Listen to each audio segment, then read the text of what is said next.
الشيطان الرجيم بسم الله الرحمن الرحيم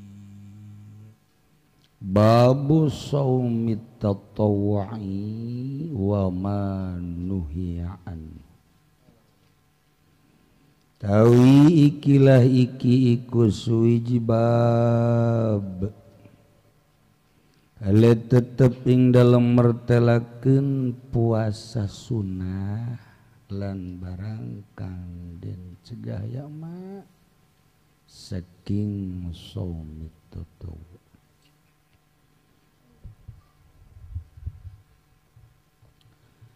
An-Nabi Qatadah den riwayatkeun saking Ki Abi Qatadah Al-Ansari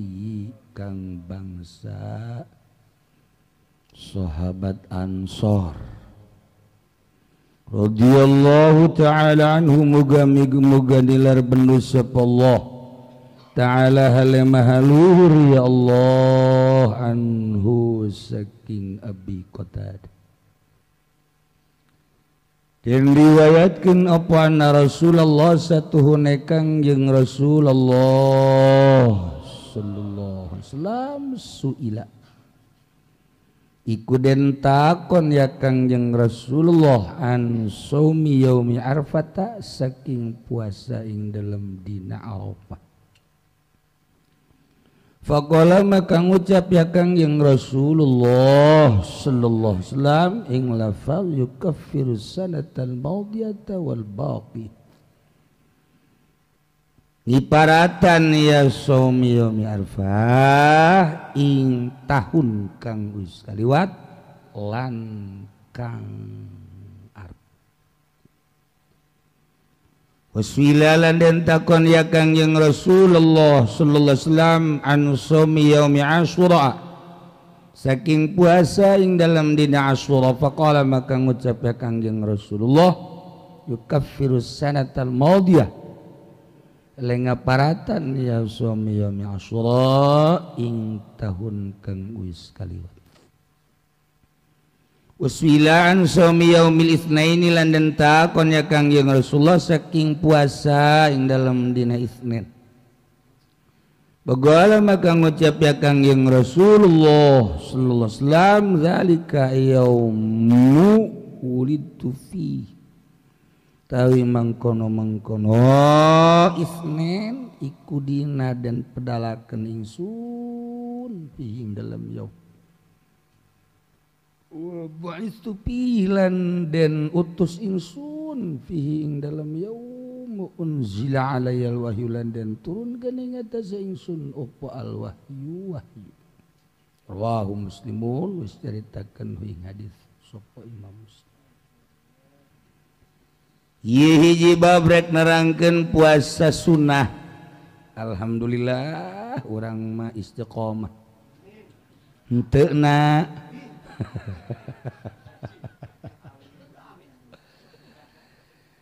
wa manu hiya anhu jeung puasa-puasa nu dilarang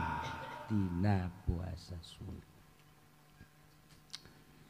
Ti Abi Qatadah Al-Ansari radhiyallahu ta'ala anhu sanyana Kangjeng Rasulullah sallallahu alaihi wasallam ditaros tentang puasa poe Arafah ka Mekah teu urang kuari lantaran di download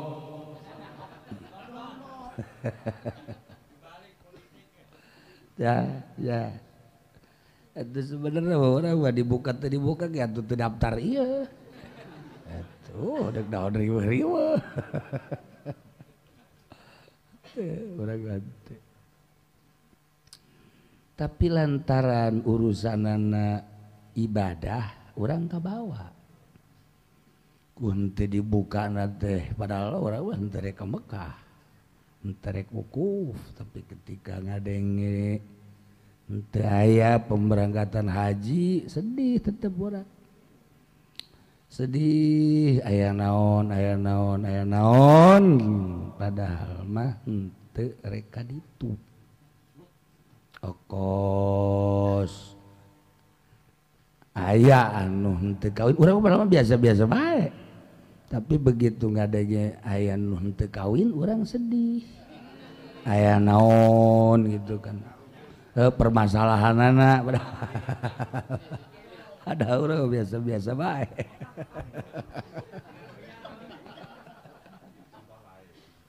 ini masalah karena debatek cek Kangjeng Nabi setiap hari berarti berganti buku. Setiap ganti buku berarti ganti permasalahan. Per hari teh aya jam per jamna aya permasalahan anu ngangeunahkeun jeung henteu ngangeunahkeun. Kitulah tulisanana di Lauhil Mahfuz. Urang sebagai hamba Allah menghadapi permasalahan per hari per jam ditingalikeun ku Gusti Allah. Maju jeung mundurna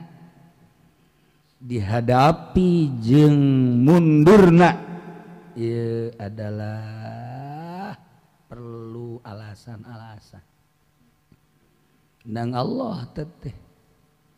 poena jamna tulisanana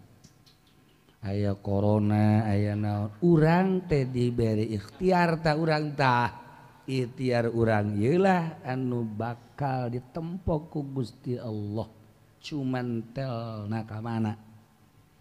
lamun maju naon alasanana mundur naon alasanana kitulah Allah hendak naikkan jeung nurunkeun derajat manusia. Per hari teh itu beda-beda kan datang ka urang teh. Anu model nama kieu ketika urang dagang haju lockdown teh geus tadi teu kaala. Ojek misalnya orang Grab ya dibatasi pemasukan lah nu jelas nama pemasukan dahareun mah loba keneh teh di urang beas boga keneh duit boga keneh dan lain sebagainya boga keneh mun di dahar boro poe eta saminggueun sabulaneun ge teu seep tapi urang robah ieu bakal ditaja ku Gusti Allah make robah digebegkeun sakitu bae ge padahal dahareun ambalaya keneh tuh ieu perhatian jang diri urang sebagai pelaksana menghadapi berbagai permasalahan urang menghadapi haji moal rek bekah ketika ditutup nah ieu bagaimana perasaan-perasaan urang bagaimana ikhtiar urang menuju kemana kumaha Allah memperhatikan urang ketika masjid di lockdown nah alhamdulillah urang sih alhamdulillah emang aing resep positif istirahat kudu Jumatan masalah Allah memperhatikan ka qalbu urang masing-masing boro-boro menghadapi permasalahan eta permasalahan ngaji ge ieu malam anu dua panggung ieu maksudna naon sih dua panggung teh nu mana nu diheulakeun nu mana nu pandeurikeun tergantung kumaha gede leutikna merena eta ya Allah ya Rabb ya per detik per menit per jam per hari Kangjeng Nabi berbagai permasalahan datang ke urang sabemeh maut urang dicoba dan dicoba dan dicoba ieu Kangjeng Rasul ditaros tentang puasa poe Arafah kumaha eta ya Rasulullah saur Kangjeng yukaffirus sanatal madiyata wal baqiyah puasa poe Arafah eta ngaleungitkeun dosa artina ngafaratan karena dosa setahun anu geus kaliwat wal baqiyah setahun anu tetep kaharep Masya Allah Mantak alhamdulillah urang deuleu ngaji pendi mah bunga kurang mah. Maksudna sejenna bahasa larpah puasa mantak. Geus jejekna aja geus dihampura geus teu kudu mayar hutang. Geus dihampura dosa-dosa. Teu hutang mah tetep bae. Ya Allah ya Rabb. Ya puasa para urang ngadenge puasa teh enggap ti heula. Ku carang-carang. Ku carang-carangna orang puasa teu bisa urang teh puasa dawamus shaum. Jelema puasana terus-terusan tapi teu daek ngopenan golbu panyakit-panyakit hatena teu daek diberantas puasa mah kuatnya na 2, 3, 10 tahun tetapi can ngomong jeung tatangga tetapi ibadah teh hayang ka alam beria tetapi terus bae ujub jeung takabur mah aya jelema teu puasa-puasa nyana mengan Ramadan Ramadan bae tapi kolbuna dibersihan tah eta ibadah nu asli ngabersihan penyakit-penyakit ya lah iyalah jang ukuran deket jeung jauhna urang ka Allah urang ibadah teu hayang nanaon hiji bae hayang ridho Allah dibandingkeun jeung jelema nu puasa hayang loba tamu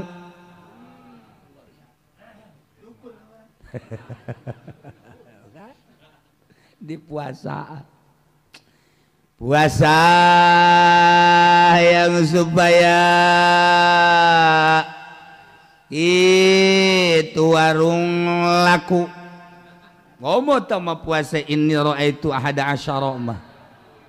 jurig mah jadi lain sekadar puasa motif puasa ya Allah ya Rabb kadangnya hese henteu kadangnya teu hese atuh kok terserah urang tambah deka bala lompat bae urang teh kumaha ayo ya Allah ya Rabb nah eta nu hese ge ngebersihan batin ngebersihan penyakit capek puasa mah urang bisa kuat satahun ge komo cara puasa si eta mah mantes subuh ngonci maneh hudang-hudang jam 2 salat lohor ge di koser 2 rakaat ngonci deui hayu hudang deui jam 8:30 asar ditiir jeung magrib atuh tambah 2 tahun ge kuat puasa kos kitu mah kebersihan batin mun aya batur marah ka urang supaya urang ulah kababawa ku marah manehanana nyana mah marah ka urang urusan nyana kunaon aju urang kabawa marah ku nyana ieu tah dipuasaan ku urang supaya ulah kababawa ku marah manehanana manehna mah manehna bae urang ku urang eta puasa eta nu hese tah ya Allah ya Rabb. Ya, ima keur carita puasa syariat puasa Arfah pohara yukafirus sanatal madiyah wal baqiyah. Allah gari mantek di thariqah mah aya nyokot sebab. Ai di syariat mah eueuh. Urang ria hayang ka alam sabab hayang ka alemna lantaran make BHS bukan di lempeng-lempeng ge ieu BHS teh mau ria bae kajen kumaha ge nya urang geus diusahakeun ulah supaya ria ge hese bae berarti ieu bibit ria teh BHS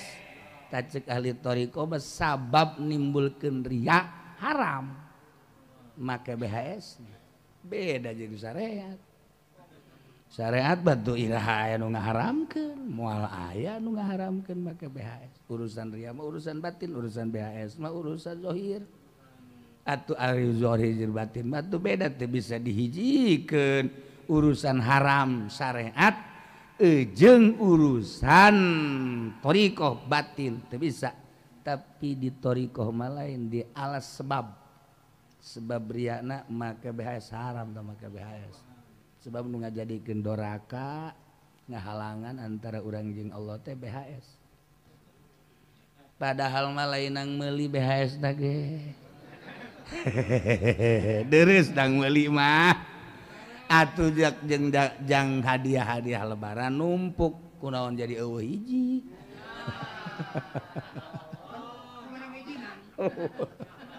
ya Allah maling ongkoh ria ongkoh 2 double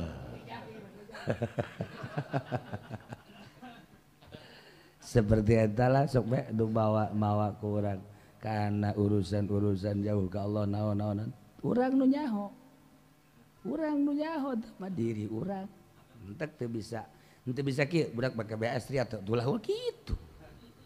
buat nya nu make gajah lari anu ria urusan kos gitu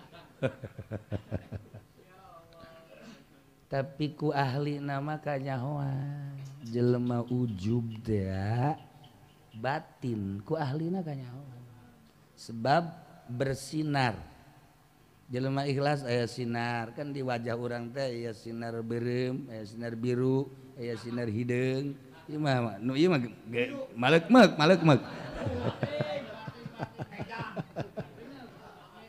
silar eta teh katempo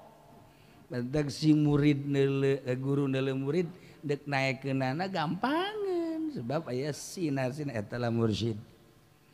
dek ditaekeun atuh bisa kadeule sinarna sinar ek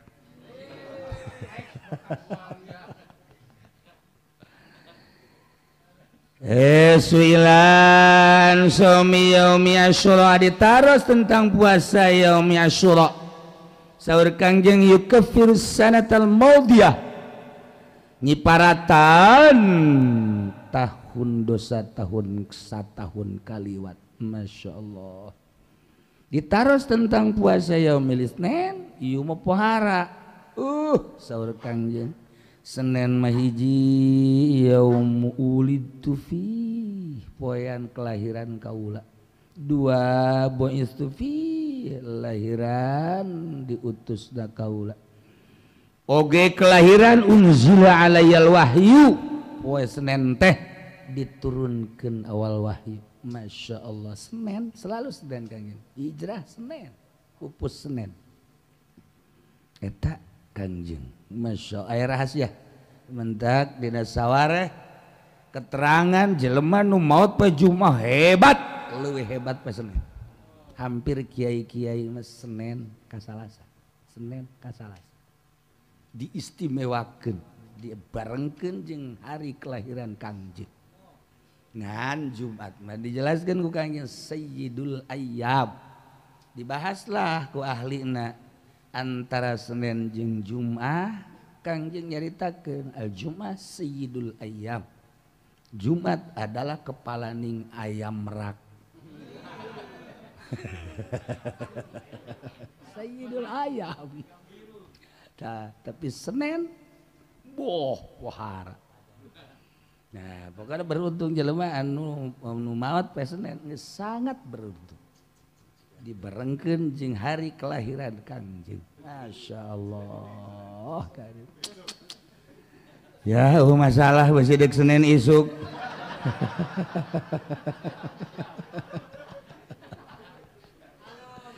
al ma'na al ijmali wallahu a'lam bissawab